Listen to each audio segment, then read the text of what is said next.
Good evening, this is Chef David Olson with Live Fire Republic. I couldn't be more excited. Tonight is the launch of Between Two Fires. And I couldn't be more excited to share with you our guest this evening, Chef Tom Douglas, the acclaimed author, chef, restaurateur, James Beard awarded Chef of the Year in the Pacific Northwest, Restaurateur of the Year, Food and Wine Magazine, Chef and Restaurateur of the Year, a phenomenal human, a phenomenal restaurateur, and I'm excited tonight to have him on as our first guest for Between Two Fires, a series where I'm going to bring you some of the very best chefs of the entire world, hosts from the Food Network and the Cooking Channel, some of the greatest talent across social media, authors, and people making waves in this industry. Together, we're going to share a fireside chat. We're going to work through recipes, answer your questions, and prepare some of the most phenomenal live fire food. I'd like you to stay tuned and stay hungry. The series kicks off in just 2 minutes.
Chef Douglas, good evening. This is David Olson. How are you? Super, David. Welcome. Thank you so much. I couldn't be more excited to have you here. We're just getting queued up over on Facebook. We have you live here on Instagram. I couldn't be more excited and honored to have you join me here this evening. Thank you. Thanks. It'll be just one moment while we get Michael on the line and get the camera loaded up, and we'll be ready to run. All right. My Michael or yours? You're Michael. Okay. He's looking for you. Oh. Getting you on the line. And get the camera loaded up. Yeah, I'm working on it.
Oh, we're live.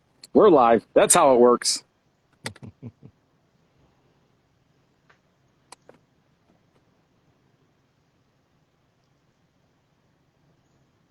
All right, Chef, we're going to work to get Facebook fired up. But since we have Instagram here and ready to go, I think we kick it off. How's that sound?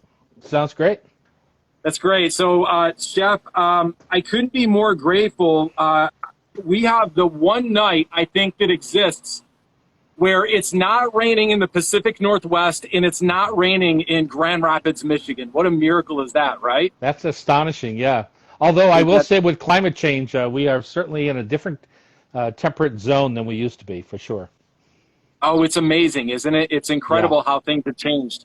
And I'll tell you, I think that there's nothing more that probably represents our fight for the sustainability of the fish and the wildlife and the flora, the fauna, than the salmon we're going to prepare tonight. And I really couldn't be more excited to talk about that and help my audience get to know you. It's been some time since we've had a chance to last connect. We got introduced years ago through an event through Charbroil at the Foundry in Seattle. An amazing event. And here I am. I'm sorry I'm not on a Charbroil. I'm on a Weber Summit. They sent me this grill about 5 years ago, and it is awesome. And I know that we enjoyed the whole Charbroil experience in our eclectic neighborhood of Fremont, Seattle. Oh, that's beautiful up there. It was an amazing event. And tonight, I'm also cooking on what you would call like probably a Kamado style or a kettle style grill. We have the Grilla Grills here actually tonight. I'm going to be doing a combination of cooking over live fire on the Kamado. And then I have a surprise waiting for you inside of the smoker over on the Silverback that I can't wait to share. I've done a little bit of pre-work before we kicked off here this evening. I like this. Well, I'm a big fan of wild salmon, especially well-managed, sustainable runs of fish. And right now they're fishing the Bristol Bay area, different river inlets up there, and they're catching just in a single inlet. They're catching over 1 million salmon a day right now, and it's a testament to some of the great management that we have in our fisheries. It is. They at some points of the fishery, they actually stand down all 600 boats and they let the fish through to the escapement to get to the numbers that they need to get a returning fish.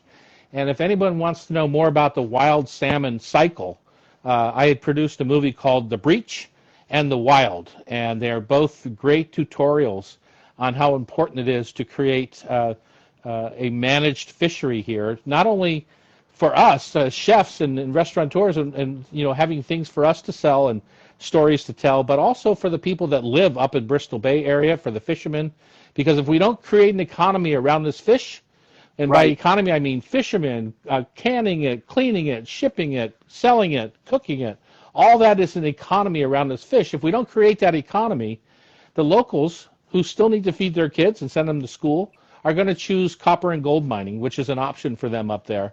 And we don't want that because that kills fish. Oh, you're so right, Chef. And I've had the fortunate pleasure to spend quite a bit of time in the Pacific Northwest, in Alaska, and I'll tell you the Copper River and the work they're doing up there. I know you're so passionate about the Copper River salmon and what they do to both preserve and sustain the wildlife. They're right now in the middle of the migration of the sockeye salmon right now. We're kind of the tail end run of that. But I have a beautiful sockeye salmon that we're going to prepare tonight. I'm certainly looking forward to what you're sharing to prepare as well. Yep. People always ask me, is Copper River worth it? It's expensive fish. And you know what? It is worth it. And there's a couple of reasons why. Number one, it tastes delicious. Let's get that out of the way. It's lovely. It tastes delicious. The way they catch, bleed, and ship ice, pack the bellies with ice and do all that they have to do to make the best fish in the world happen, it's worth it. And then when you look at what Copper River salmon, the brand, the designer brand that it has become, it has increased the value of all wild fish all over the place. And so by increasing that value, we have more respect for the fish, and it is managed better and more properly, and it's not just going in the cans or some cat food somewhere, right? This is beautiful, beautiful fish. You're so right. And Chef, I'm so passionate about the outdoors, about the sustainability of not only the wildlife, but our environments, and helping people get more aware and more in tune, and getting people out and fishing and hunting and doing all of these things creates an awareness to conservation. And I think it's so important, us as chefs, that we're talking about that. And I know you've been an advocate for so many years around that piece. And it's one of the reasons I'll tell you, I have so much respect for what it is you do and what it is you've done, and the awareness you've created around salmon and salmon fishing and wildlife in the wild salmon. Yeah, thanks, David. And I'll tell you, for those of you who are watching and you walk down your supermarket aisle and you go by the fish department and you just pick up whatever, right? You just pick up farm shrimp or you pick up farm salmon or you do this just because you don't remember what it is you're supposed to be buying and what it is that's well managed. Shame on you. This is us. This is our humanity. This is our world and our environment. There's plenty of apps out there to tell you what you should be buying and what's nicely managed and all of that kind of stuff. So make the effort to be a better shopper. And then I'm going to show you some things tonight about being a better shopper that it's just plain old, before you even get to the table with your food, it's better because you shopped correctly. Well, first of all, I am so looking forward to learning tonight. Chef, this is the first episode of Between Two Fires. I've told just about everyone that I know how excited I am, tonight to be cooking with someone who I admire so greatly. But I feel like the first episode we decided to do salmon, and I've been. It's like cooking lasagna with someone's grandmother from Italy, and like we're cooking salmon together with the salmon guy. So I'm excited about this tonight, and I'm excited to learn from you. We've also had a number of viewers who've already started tuning in, and they're asking questions, Chef, and I've accumulated some questions in advance. So I hope along the way, for viewers that are tuning in, if they're interested, I'd love for them to drop a line in the comments. I'd be more than happy to ask and narrate some of those questions along the way. I know Michael on your side is going to help out with a little bit of that as well. But we'd love to have some audience Q&A. And I have some hard-hitting questions, Chef, that came from the audience already. So, all right, let's do this. Let's get one out of the way right now. So, Chef, one of the big questions people have on their mind is when you're doing a barbecue, Chef, they want to know what music you're listening to and what beer you're drinking. Well, first of all, not to offend anyone, but beer sucks. I drink whiskey and red wine, so there.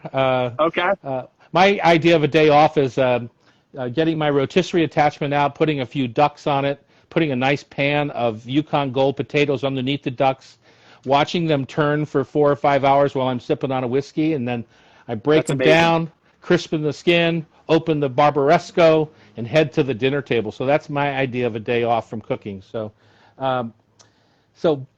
beer, not so much. What was the other part of that question? They're asking what music that you're music. Into. So if you have 4 to 5 hours, Chef, and you have the rotisserie moving around, first of all, it sounds phenomenal. What are you listening to? Well, I like music from this century or music more than a century old. So I'm either listening to classical or I'm listening to my friend Brandy Carlisle sing her songs. I'm a